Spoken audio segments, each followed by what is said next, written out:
जैसे कि ये काकभूषण मंदिर बहुत प्राचीन मंदिर है। ये त्रेता युग के ज़माने में मंदिर था। उस ज़माने में अंग्रेज़ों ने इसको तोड़ के फिर से पुनः निर्माण करा। काकभूषण प्रसंग यह है कि उनका पहले पूर्व जन्म में ब्राह्मण थे। ब्राह्मण होने के नाते उनको अहंकार आ गया था और उनके गुरु थोड़ा नीच जात के थे। नीच जात के नाते तब वो शिव मंदिर में पूजा कर रहे थे। पूजा करने के पश्चात उन्होंने गुरु को देखा। देखने के बाद उन्होंने निंदा किया। भुसुंड जी ने निंदा किया तो शिव जी ने क्रोधित होकर उनको श्राप दे दिया कि जाओ कल्प वर्ष तक तुम अजगर योन में रहोगे। तो अजगर योन से छुटकारा पाने के बाद ये कौए का रूप धारण किए। भुसुंड, काकभूषण नाम पड़ा उनका। तो लोमस ऋषि के शिष्य बने। शिष्य बनने के बाद वो पढ़ाते थे कुछ और, या पढ़ते थे कुछ और। तो जब आप ध्यान किए हैं तो वो ये तो राम की भक्ति में मगन है, तो कहें तो जा तू वहीं जा, अयोध्या में जा, वहीं भगवान रामलला विराजमान हैं। वहीं 5 साल तक भगवान के साथ खेले हैं, जूठन खाए हैं। हाँ, काकभूषणी मागवर अति प्रसन्न हो जाए, जूठन उठा के खाओ। तो यहाँ पर भगवान काकभूषणी जी भगवान रामलला जी के साथ पांचित बालचित लीला किए हैं। लीला करने के बाद इनको वरदान मिला है कि आपको माया बाप नहीं कर सकती। पूरा पश्चिम उत्तर दक्षिण जहाँ भी चारों दिशाओं में हिमाचल पर्वत पर बहते, अभी भी राम नाम की गंगा वहाँ से बहती है। स्वयं शंकर भगवान भी हंस का रूप धारण लेकर वहाँ से कथा सुनते रहते हैं। स्वयं शंकर भगवान भी कथा सुनने के लिए वहाँ हंस का रूप धारण करके गए थे। और दूसरे की माता पार्वती भी राम कथा सुनने के लिए वहाँ पर विराजमान थी, गए थे। और दूसरे की बात, मैं पुजारी बलराम दास आचार्य, इस मंदिर का सेवक और महंत भी हूँ।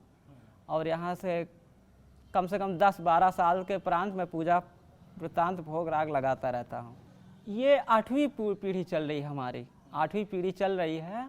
ये मुगल शासन काल से ये मंदिर था। उस जमाने का अयोध्या में सिर्फ भगवान का राम है, नाम है। दूसरा का सरयू जी हैं। तीसरा का क्या कहते हैं, अयोध्या आपका 7 बार लय हो चुका है, जलमग्न समा हो गई। ये उज्जैन के राजा विक्रमादित्य द्वारा बसाई गई अयोध्या है।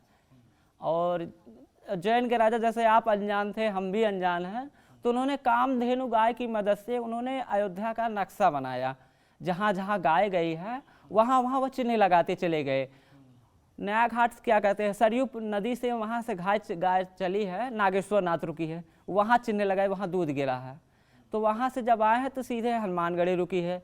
हनुमानगढ़ी से फिर ये राजगद्दी आई है, रुकी है। तो जहाँ जहाँ दूध गिरता गया वहाँ निशान लगाते चले गए। इससे सिद्ध होता है कि नागेश्वर नाथ, हनुमानगढ़ी, कनक भवन, राम जन्मभूमि पे ये क्या काकभूषण मंदिर में भी रुकी है कामधेनु गाय। यहाँ पे भी चिन्ह लगाए कि भगवान के साथ बातचीत लीला किए हैं। और लीला करने के बाद फिर राम जन्मभूमि पर वहाँ रुकी, वहाँ ढेर सारा दूध गिरा रहा। वहाँ ये सिद्ध होता है कि यहाँ भगवान रामलला जन्मोत्सव यानी जन्म लिए हैं यहाँ पर। तो वहाँ पर गाय जाके लुप्त हो गई। तो उसी कामधेनु गाय की मदद से यहाँ पर फिर से अयोध्या निर्माण हुआ है। और फिर क्या कहते हैं, निर्माण होने के बाद ये 7वीं बार लय हो चुकी है अयोध्या आपकी। आपका मंदिर जो है त्रेता में था जी। क्योंकि अयोध्या 84 कोस में बसा था। 84 कोस में बसा था। पूरा पश्चिम उत्तर दक्षिण 4 गेट थे इसके। यहाँ गोंडा आपके पूरे अयोध्या नगरी में आता था। ये रामचरितमानस में पूरा उल्लेख है उत्तरकांड में। रत्न सिंहासन मतलब सोने चांदी रत्नों मणियों से जब भगवान राम लंका पर विजय प्राप्त करके आए थे, तो यहाँ पर वशिष्ठ जी ने उनका राज तिलक किया था, राज अभिषेक। तो यहाँ पे भगवान ने 11,000 वर्ष बैठ के राज किया था राजगद्दी पर। और जब उनका समय आया तो क्या कहते हैं, ब्रह्मा जी ने काल को भेजा कि आप ये प्रभु से कहिए कि उनका समय बीत चुका है, अगर वो रुकना चाहते हैं तो और समय ले लें।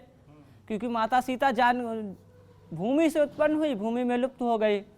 तो भगवान ने कहा कि सब तो चले गए, हमारे रहने से क्या फ़ायदा। तो ब्रह्मा जी ने तो काल से कहा कि काल ने उसी समय शर्त रख दिया कि हमारे दोनों की बात में जो बात सुनेगी उसे आप मृत्यु दंड देंगे। तो उस समय दुर्वासा ऋषि आए अयोध्या। दुर्वासा ऋषि आने के बाद तो उनको कहे कि मुझे प्रभु से मिलना है। तो लक्ष्मण जी पहरेदार थे, कहे सब पहरेदार को विदा कर दो और तुम पहरे पर रहो, ध्यान देना कोई भी अंदर आने ना पाए। तो लक्ष्मण जी ने कहा अगर हमारे प्राण से अगर अयोध्या बच सकती है तो ठीक है, हम ये लेने के लिए तैयार हैं। तो लक्ष्मण जी ने कहा प्रभु महर्षि दुर्वासा आए हैं और आपसे दर्शन करने के लिए, अभिलाषा के लिए तो आए हैं। तो लक्ष्मण जी आए, कहे लक्ष्मण तुमने ये क्या किया। भगवान राम ने कहा कहा प्रभु वो बहुत क्रोधित है। और जब उन्होंने कहा कि ठीक है, तब भगवान राम असमंजस में पड़ गए। एक तो छोटे भ्राता, इनको मृत्यु दंड कैसे दिया जाए।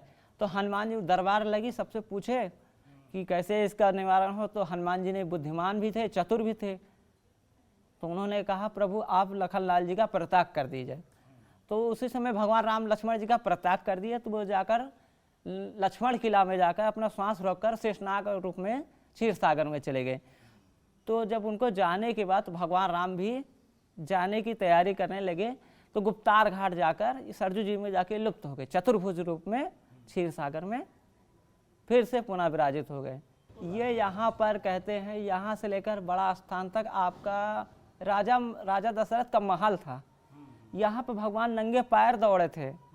हाँ, यहाँ पे भगवान नंगे पैर दौड़े थे। साक्षात हनुमान शंकर भगवान भी आए थे भगवान राम के दर्शन करने के लिए।